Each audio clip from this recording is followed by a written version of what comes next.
Much top to the family, much top to the tribe. Welcome and welcome back to another episode of Templar Up. I'm your host and your Templar, Irvin Reed. Shabbat Shalom to the tribe. Shabbat Shalom to the home team. Hope everyone out there is doing well. I hope everyone out there is blessed.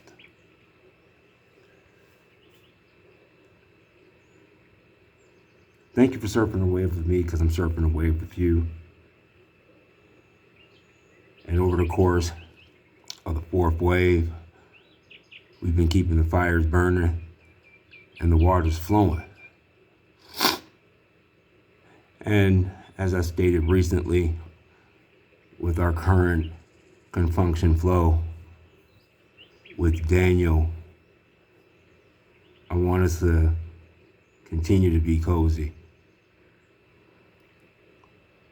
But instead of being cozy by the fire,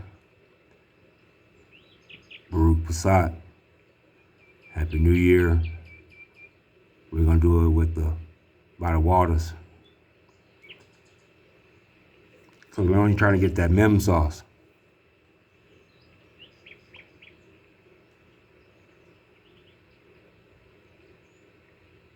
Now,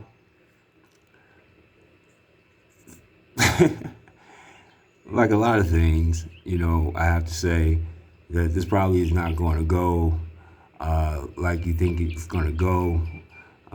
We're going to take a step back to take a few steps forward, and we're going to pick up, right where we left off with the last drop.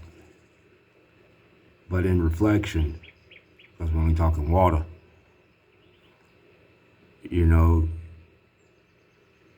I'm amazed at how everything flowed, because when we pop things off with this flow, it really all started with that fire.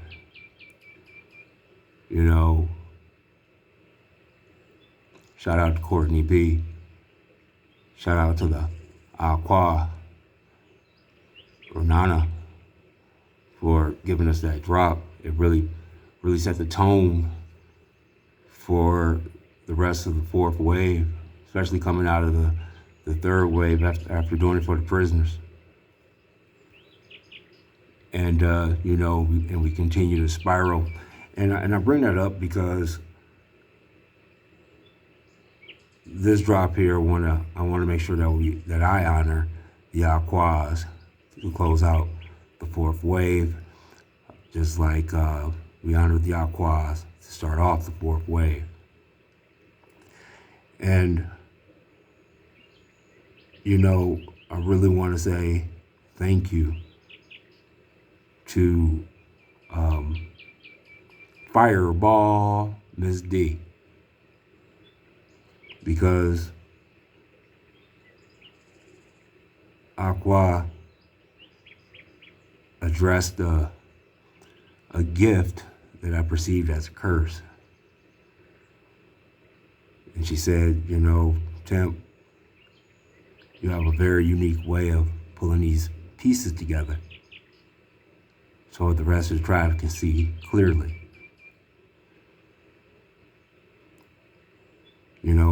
Shout out to and much aha to Aqua Top Battle.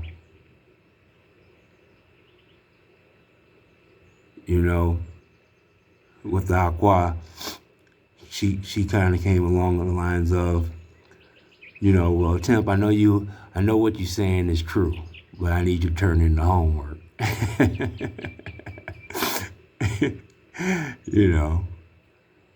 Show the homework.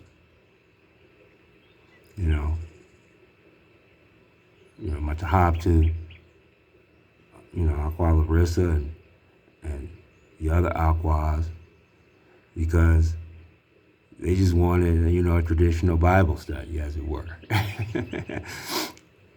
And again, in that similar tone of, not that because it's coming from you, we know it to be true, but because it's coming from you, navigate the waters. How did you get to that conclusion so that we can teach the droplets?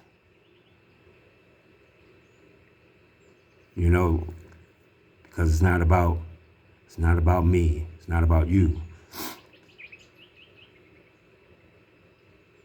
It's about the next generation. It's about that quote unquote new age, right? And today, this drop today, I hope to show honors to the Aquas, being the dragons on the wall that they are, that they have been, and that I pray that they continue to be. Now, with that being said, and I do reiterate, this probably is not going to go like you think it's going to go. Because we're only talking Daniel. We're only talking Daniel. And you know, the interesting part of the whole recon when it comes to Daniel is that he's treated more as a myth. He's simply a hero in a romance. And it got me to thinking, because they treat his mama and his daddy more real than him.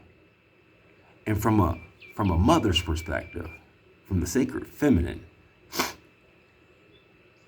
how would a mother react to that? That cause we talk about the seed of a woman, that her seed has been regulated to myth when he's done great things. But it's not a uncommon story when we're talking about a hero in a romance. Now, why do I bring all of this up? I bring this up because you must understand that Daniel was a sinless man.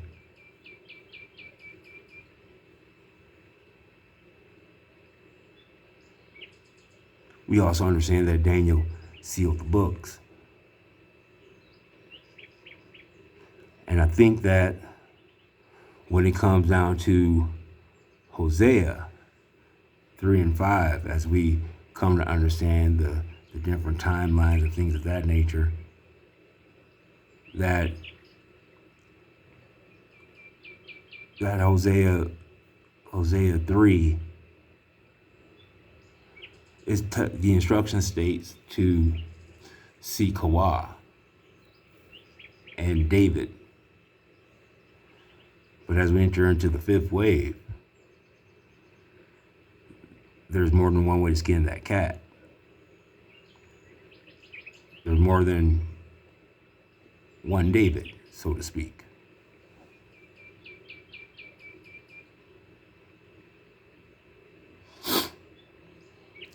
But we're only talking about a romance.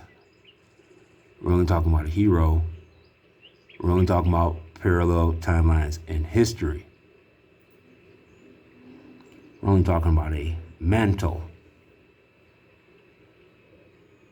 or the mental. Something about having the mind bone right. Right? But as we dig on the timeline, we understand that this same Daniel is also Killian. You see, when we started the fourth wave, we started things off, and we popped things off with our recon on Job. And who would have thought that in that season of fire, that the recon of Job and the correlation, the connection between Job and Noah would spin off to a whole different understanding of how all this operates and how all this works. How can the oldest book in the Bible not be the first book of the Bible? Because it was written during the first book of the Bible. Kind of hard to put your mind around it, but it seems to bear out.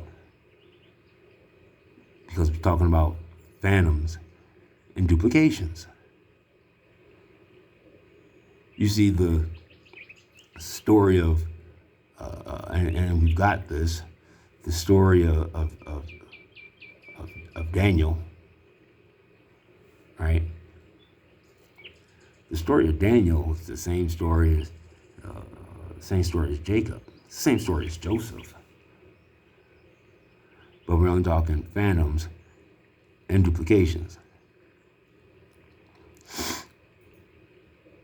Now, why is that important? Because we're only talking about Daniel being the El of the tribe of Dan. And then when you're talking about phantoms and duplications, when you talk about the recon by Brother Yosef and the Hakon Hiramart on the Caesar Messiah, one comes to the conclusion that the quote-unquote John of Patmos is Daniel. That Daniel wrote a satire of his own book. But one would overlook that because we don't understand how names are titles, titles are names, and some names are a mantle. You see, you're to know about Daniel, but you're not to connect the dots because he's been broken up into these shards. You've been told to, and you've been told to look at it and understand it, his story in shards and broken up pieces. But see, what's scary to all of that? What's scary to all of that is recognizing and seeing that Daniel goes back to Nebuchadnezzar. See, we had to dig on that second chapter of Daniel, because Daniel's story is the same story as Joseph, same story as Moses. Never in our wildest dreams did I think, or that we could think that, again, it's all happening. You see, the legends of Daniel, we understand them today to be the same story and legends of Hermes Trismegistus, the 3 times great. But the story itself has that Mao Wow Lao effect,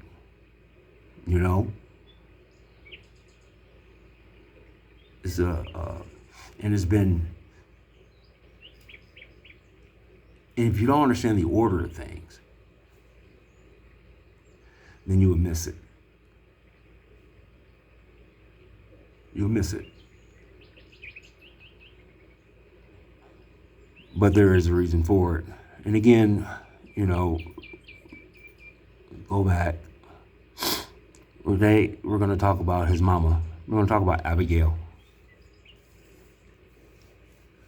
Because that's a clue.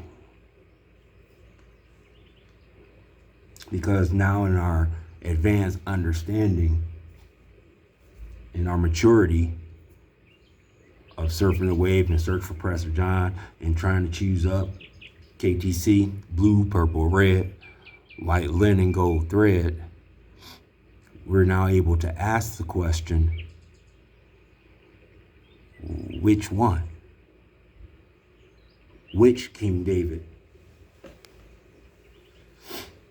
And the funny part about it is, that a right answer, but maybe not necessarily the exact answer, points us to, Solomon. And we got a lot of recon on Solomon, right? A lot of recon. And then you read the story, you read the books. Solomon refers a lot to his mother. Because he's the seed of his mama.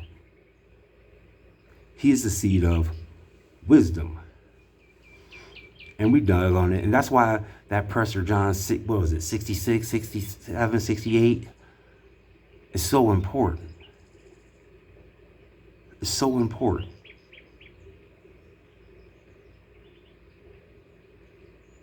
To break the spell on this Sheba flow. And I get, and I can understand it. Now, Abigail is a proper name from Hebrew. It literally is, my father is rejoicing. From Ab, or Abba, right? Meaning father, plus Gil, to rejoice. In the Old Testament, Abigail, the Carmelitess, was a wife of David. Used in a general sense of lady's maid, 1660s. What's popping off in 1660s?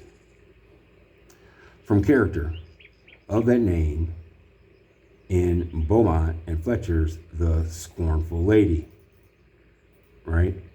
Talking about the woman scorned.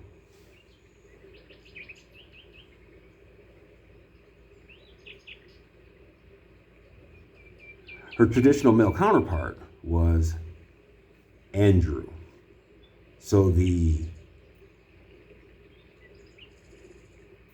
Abigail in the masculine is Andrew. Because we're only talking about the Andrews, right? We're only talking about the Rooses, right? Right?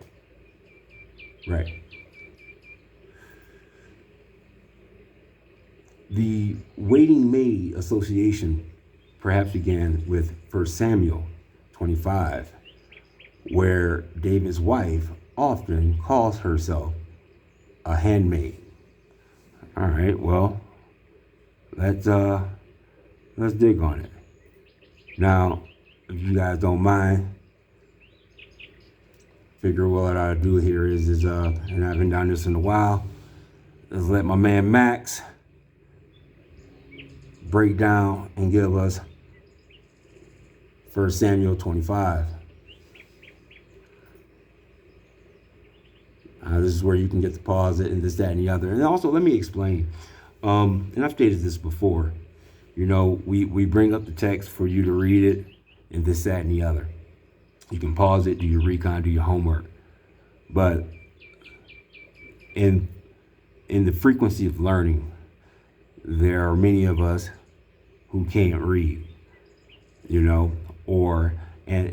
even with that being said, there's many of us who can read, but we don't necessarily comprehend or understand that which we're reading, So, again, let's dig on it and get it from the top. 1 Samuel 25. And Samuel died, and all the Israelites were gathered together and lamented him, and buried him in his house at Ramah. And David arose and went down to the wilderness of Paran. And there was a man in Maon whose possessions were in Carmel, and the man was very great. And he had 3,000 sheep and 1,000 goats, and he was shearing his sheep in Carmel. Now the name of the man was Nabal, and the name of his wife Abigail. And she was a woman of good understanding, and of a beautiful countenance. But the man was churlish and evil in his doings, and he was of the house of Caleb. And David heard in the wilderness that Nabal did shear his sheep. And David sent out 10 young men, and David said unto the young men, Get you up to Carmel, and go to Nabal, and greet him. Hold on, Max, hold on. I need to pause. He was of the house of Caleb. That's important because we're only talking cynocephalus, right? Talking about the dog-headed ones. The name Caleb means hound. The name Caleb means hound. You see, there's a difference between a dog and a hound. You know, if you are into the comic books and this, that, and the other, especially if you're into like the X-Men lore, you know, one of the things that they talk about in quote unquote Days of Future Past, right, is that they use mutants to hunt other mutants, and they call them hounds. You know, when you talk about Thoth, the 3 times great, he was chased away by the hounds of the barrier. You know, but let's continue. Him in my name. And thus shall ye say to him that liveth in prosperity, Peace be both to thee, and peace be to thine house, and peace be unto all that thou hast. And now I have heard that thou hast shearers. Now thy shepherds which were with us, we hurt them not, neither was there aught missing unto them all the while they were in Carmel. Ask thy young men, and they will show thee. Wherefore let the young men find favor in thine eyes, for we come in a good day. Give, I pray thee, whatsoever cometh to thine hand unto thy servants, and to thy son David. And when David's young men came, they spake to Nabal according to all those words in the name of David, and ceased. And Nabal answered David's servants, and said, Who is David? And who is the son of Jesse? There be many servants nowadays that break away every man from his master. Shall I then take my bread and my water and my flesh that I have killed for my shearers, and give it unto men whom I know not whence they be? So Now, where have we heard this before? Well, if you've been surfing the wave with me like I've been surfing the wave with you, this is very similar to the story of Cain and Abel, is it not? Am I my brother's keeper? Let's continue. David's young men turned their way, and went again, and came and told him all those sayings. And David said unto his men, Gird ye on every man his sword. And they girded on every man his sword. And David also girded on his sword. And there went up after David about 400 men, and 200 abode by the stuff. But one of the young men told Abigail, Nabal's wife, saying, Behold, David sent messengers out of the wilderness to salute our master. And he railed on them. But the men were very good. Now, hold on. Let's go back. So you see, after the disrespect, it was battle time. No hesitation. It was battle time. Right? Right. Now, also, again, what's a messenger? A messenger is an angel. Again, where have you heard this story before? Where you get this with Sparta time?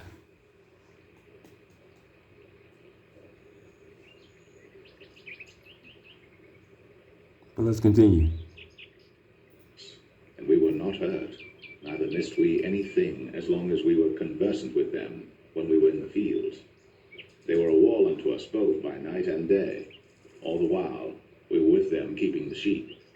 Now therefore know and consider what thou wilt do, for evil is determined against our master, and against all his household. For he is such a son of Belial, that a man cannot speak to him. Then Abigail made haste, and Did you catch it? They were a wall unto us both, night and day. We're talking dragons on the wall. And all the while, we were with them keeping the sheep. And you already know that sheep is a type of man.